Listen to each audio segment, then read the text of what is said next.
Madame la maire, nous voterons bien évidemment en faveur de cette exonération comme en faveur de tout ce qui pourra soulager un tant soit peu le calvaire de nos commerçants et plus largement de nos artisans, restaurateurs, cafetiers et indépendants.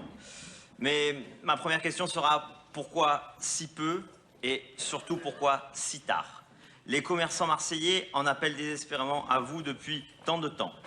À vous, à votre action, mais surtout à votre parole. D'où ma deuxième question. Pourquoi, Madame la maire, n'avez-vous pas écouté le sénateur Stéphane Ravier lorsque celui-ci vous a demandé de prendre, comme tant de maires courageux à travers la France, un arrêté municipal pour autoriser nos commerçants à rester ouverts? Vous allez invoquer la hiérarchie des normes juridiques selon laquelle un décret gouvernemental aurait été rendu tôt ou tard caduc, cet arrêté municipal. Mais nous vous répondrons justement que cette même hiérarchie des normes ne vous a pas arrêté lorsqu'en août dernier, vous-même et monsieur le premier adjoint, vous êtes déclaré à grand renfort médiatique prêt à ouvrir le port de Marseille à un bateau de clandestins.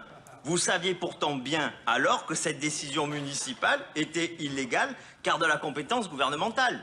Pourquoi, Madame la maire, monsieur le premier adjoint, avez-vous le courage lorsqu'il s'agit de clandestins et pas lorsqu'il s'agit de commerçants en détresse?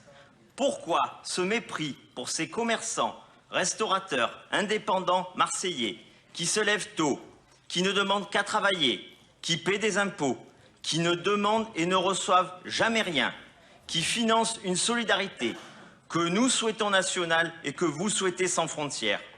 Nous savons que la plupart d'entre eux n'ont pas voté pour vous, que vos électeurs sont de belles âmes qui ne se salissent pas les mains. Mais ce n'est pas une raison pour abandonner cette France qui bosse dur et qui, pour une fois seulement, avait besoin de vous.